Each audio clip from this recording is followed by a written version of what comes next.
ঈশ্বরের ধন্যবাদ হোক, ঈশ্বরের নাম উচ্চীকৃত গৌরবান্বিত হোক। আমি রেভারেন্ড পার্থ চ্যাটার্জি আবার একবার ঈশ্বরের পবিত্র সুন্দর মধুর বাক্য আপনাদের জন্য নিয়ে এসেছি। আশা করি আপনারা সবাই ভালো আছেন, ঈশ্বরের কৃপায় দিন দিন বৃদ্ধি পাচ্ছেন। প্রার্থনা করি যেন আপনাদের পরিবার, আপনারা সবাই যেন খুব ভালো থাকেন এবং ঈশ্বর যেন আপনাদেরকে দিন প্রতিদিন তার বাক্যে আরও সুন্দর করে, আরও দৃঢ়ভাবে যেন গেঁথে তোলেন। আজকে যে কনসেপ্টটা নিয়ে আলোচনা করব, বাইবেল থেকে বোঝার চেষ্টা করব, সেই কনসেপ্টটার নাম হলো বেন্ড অ্যান্ড সারভাইভ, অর্থাৎ নত হয়ে বাঁচতে শেখো। ম্যানেজমেন্টের বইতে একটা প্রিন্সিপাল দেওয়া হয়, সেখানে দুটো গাছকে পাশাপাশি রেখে কম্পেয়ার করা হয়। একটা গাছের নাম হলো ওক, OAK, ওক ট্রি, ভীষণ শক্তপোক্ত, বিশাল মোটা গুঁড়ি। আরেকটা হচ্ছে অনেক পাতলা এবং সরু, নমনীয় একটা কাঠ, যাকে অনেকে ইয়েলো উড বলেন, অনেকে আবার ওইসব অঞ্চলে অন্য নামে ডাকেন।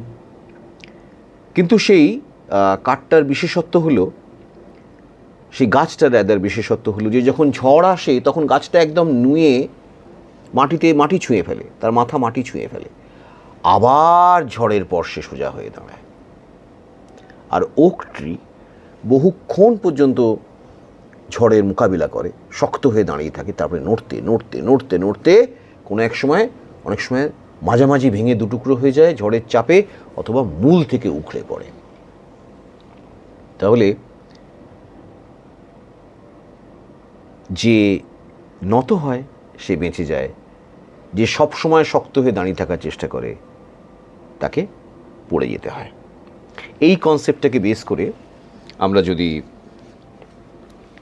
আমাদের পবিত্র বাক্য যদি আমরা দেখি, প্রথম পিতর 5 অধ্যায় 6 পদ, সেটাকে বোঝার চেষ্টা করবো এই বাক্যের আলেখে।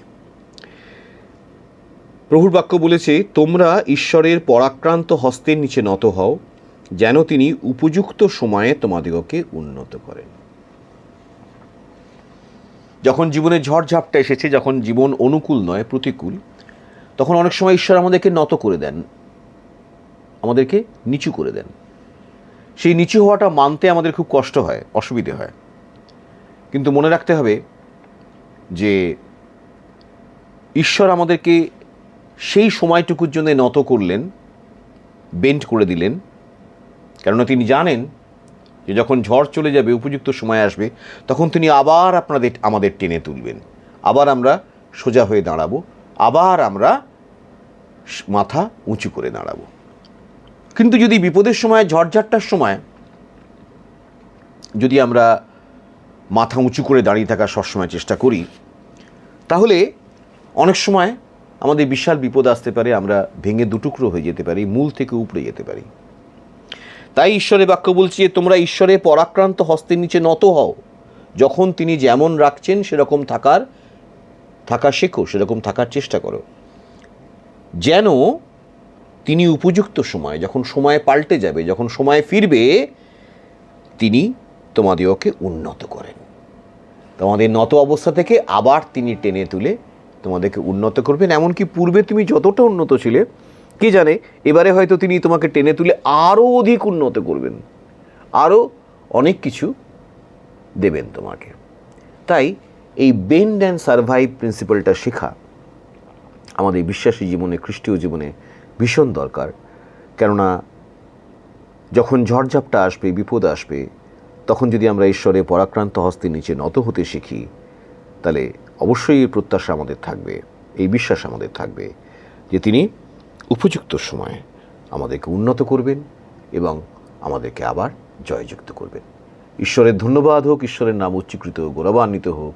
ঈশ্বর যেন আমাদের প্রত্যেককে নত হতে শেখান, যেন উপযুক্ত সময়ে উন্নত হই। Amen, amen, amen. ঈশ্বরের ধন্যবাদ হোক।